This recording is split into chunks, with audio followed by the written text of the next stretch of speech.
My name is Aidan Gillespie. I'm actually, would you believe it, I'm down in Inch Beach in the dunes, just after doing an interview with Ronan Sharpley, who's a Franciscan friar out of Galway. And it was an interesting interview or meeting. It was on religion and religion on young people's lives. The Franciscans have a document called the Lectio Divina, which is a different way of looking at the Bible, and it's very community based. So they and he are aware of the complications in everyone's lives. They're aware of loneliness, of people's fears and inadequacies, and they reach out to people talking about religion, trying to bring people to God and telling people that God is a good way to look at the bright things in life and to see all the positives out there, that you get energized by it and by God's word. And we spoke about young people. We spoke about young people getting together at different different points, different churches, different evangelical moments that they're having. Ronan spoke about the Assisi workshops that they have in Italy, and it's always a good thing when young people get together. They discuss the liturgy and discuss the Bible and the readings from it, and they get very, very energized. And I just hope that you enjoy Ronan and his insights. I know I got a lot out of it, and I believe you will too. So leave a comment at the bottom of this video, or write into the email address that we will give, and I really look forward to hearing what you have to say. And if there's anything that you want to know, or if you want to reach out to Ronan later, you're more than welcome. So enjoy, and thank you again. Just like to get thoughts on that. Well, I certainly couldn't imagine any of my peers or myself saying that to the priest when I was getting the confirmation. So I think that's probably progress itself, that there's questioning like that going on. I mean, I didn't even know what the Blessed Sacrament was when even though I had been through First Holy Communion and everything like that. It was just, something that you did. I didn't understand it because I never got the catechesis. Probably or did, but, I don't remember it or anything like that. Whereas this young chap is able to say, ask this question, which is great. Why wouldn't you ask a question like that? It's like, it's something that's just so far beyond our rational thinking.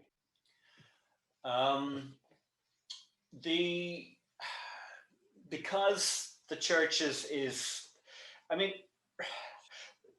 religion has taken on a very, I think most of us believe that there's a very, very strong place in society for religion. I think it's I think everyone has a kind of a form of loneliness going on. And they're looking for something else, and the else for you is God and the church and what he gives and what he instills in people, and the courage that he gives to people,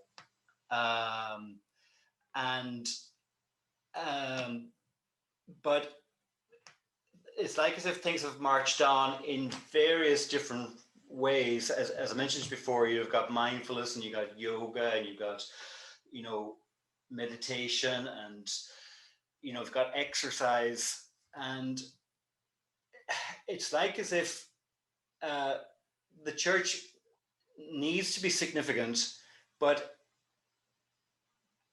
it's like as if people think that I'm okay, I actually don't need God in my life any longer. I got it. It was nice. I feel I got some sort of a moral code from it. And it was important as a growing up. But I think a lot of people kind of deviate away from it as they get older because they feel their own needs have been. But as I said, there's still that hunger for something that isn't being provided and is still lacking. And I'm wondering how you and the church approach that, and how do they kind of rein them back in and say, look, you actually do need more than those things, or you definitely need to consider our message. And is that good enough for you? And I don't mean you personally, I just mean for the church. You need to consider something other than mindfulness, yoga, meditation. How do you address that? And again, they're Well, very first of easy all, questions. Forgive me, they're very easy questions to ask, and they're probably harder to answer. But I'd like to have your viewpoint on it anyway. sure. First of all, there is that aspect, to religion. There can be that aspect of using it as a crutch throughout life, to immunize yourself against loneliness, against, I suppose, the unforeseen events, as almost like an insurance policy. And that that is something that is necessary, is good, because life is tough, but and we all need that, and we're all susceptible to them yearnings. But I would say in the world today that people get on fine without religion.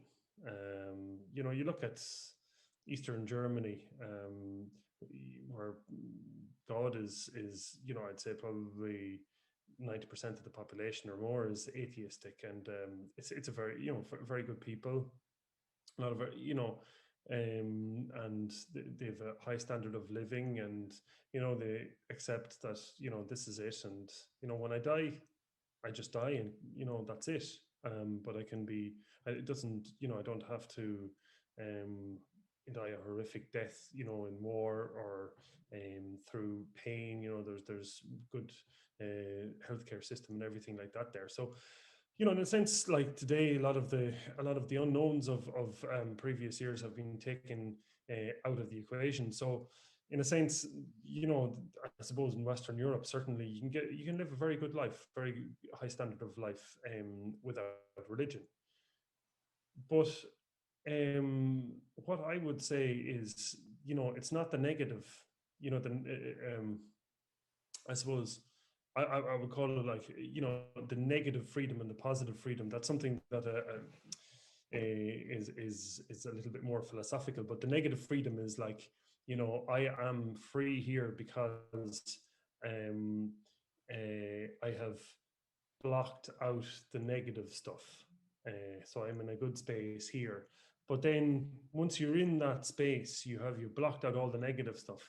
You've got the positive freedom to do something. So I guess what I'm trying to say is that Christianity is the added extra. It's what it can give, what the extra that it can give to your life, and that's what life to the full is all about. John the Evangelist speaks, says that, or Jesus says, I have come that they may have life and have it to the full, So what that is the life of grace. And Paul explains it as, grace upon grace, grace added to the grace we already have in our privileged existence. Or, if you've come to the, conclusion that you have a good life and everything like that, you've been blessed, you've been graced. but there's the added grace by having faith. And really, it has to be experienced in one's life. And I spoke about this in the catechesis with Paddy in with the confirmation class, about experimenting, making your life a laboratory of the Holy Spirit. Inviting the Holy Spirit into some task or daily activity, and then going through it and looking back and seeing, did that make a difference? Did I feel the workings of the Holy Spirit in that? And I explained as well that it's not putting God to the test, because I'm not saying do this or I won't believe. I'm saying I do believe. Now please help me do this. And God responds to that, because in that prayer is humility, and humility is at the basis of our relationship with God. If we can humble ourselves and invite God in, He will do marvelous things, wonderful things that will give us life in full. So